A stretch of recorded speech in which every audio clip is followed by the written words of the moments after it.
everybody. My name is Ariel. And my name is Alice. From Bach Bros Studio. We're here today at the Frick Chemistry Laboratory at the Princeton University to meet with Dr. Michael Kelly, who talked to us about chemistry. We're so excited. Are you ready? Let's go! Hello, Dr. Kelly, and thank you for making the time to meet with us today. Hi, Alice. I hope it's going to be fun. So, what exactly is the study of chemistry, and how is it relevant to everyday people? What is the study of chemistry is a hard question to answer. Chemistry is how atoms are held together by electrons and the study of stuff that results from them all coming together. What is your research about, and how does it solve real-world problems? My favorite subject in chemistry is about energy and energy storage and solving real-world problems. It would be nice if our cell phones lasted 2 days, 3 days, or a week instead of having to recharge them every day. It would be nice if we could have electric cars that would drive 1,000 miles without having to recharge. And when you do recharge it, it would take 5 minutes. It would be nice if we could store energy that things like solar panels and windmills make, because sometimes the wind doesn't blow and sometimes the sun doesn't shine. But if we could collect and store that energy, then we could use it at night when the wind is still. What is the most remarkable discovery you've made in your experiments? And are there any cool chemistry experiments we can try safely at home? I'm not sure the most remarkable thing I ever discovered, but I think the coolest thing that I ever discovered is that my colleagues and I modified a car to run on a molecule called sodium borohydride instead of gasoline. It was a very fun project to do, and what was one of the neat things about it is that there was no hydrocarbons in it to burn.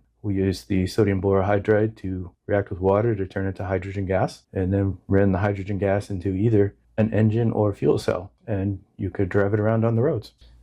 Earlier you asked me if there were good experiments that you could do at home that have to do with chemistry. One thing you can do is you can make a battery that works out of a potato, and you can also make what we call a voltaic pile out of coins that will also show voltage and be able to deliver energy. Another thing that you can do is something we call chromatography with Skittles or M&Ms or pens. And chromatography you can use to separate the things in those colors. You can make something that will tell you about the acidity or basicity of a liquid out of cabbage. So there are a bunch of things that you can try. What are some of the challenges in chemistry that scientists are trying to solve now? There's many of them, but we can talk about things like making new medicines that treat things that we don't know how to treat yet or treat them better. Things like the products we use in the morning, or toothpaste, medicines we take. How do we make those safer, better? Chemistry, it's everywhere around us. There's a finish on this table. How do you make it stronger and last longer and be prettier? All kinds of questions like this are things that chemists can think about, can do. I remind myself sometimes that there are an infinite number of things that haven't been invented yet, and a good chemist can look into any of them, and perhaps as many of them as we can. You were studying the periodic table and learned about atoms and molecules, but how do the atoms know how to arrange themselves? It's such a good question, because we want to think of the atoms and molecules as being able to know something. And of course we think about it and they cannot know something, they're only atoms. But one simple way to think about it is that the atoms and electrons make molecules, and molecules reacting with other molecules will strive to reach the lowest energy that they can. Energy wants to be released and disperse. So if there is a way for one atom to interact with another atom and release energy, then they will. And the energy will come out usually as heat, but it could come out as light or sound. What made you develop interest in becoming a chemist? And what are some things you would recommend to kids like us to do if we want to become a good chemist?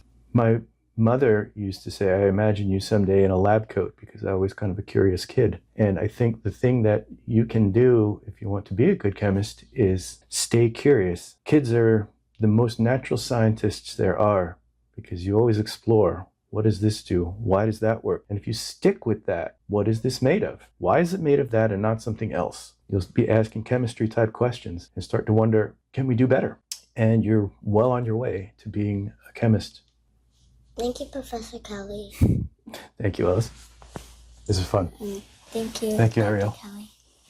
Well, there you have it. Chemistry can help us understand what everything is made out of and why, so let's keep exploring. And for more, follow us at Bach Bros Studio. See you next time. Bye.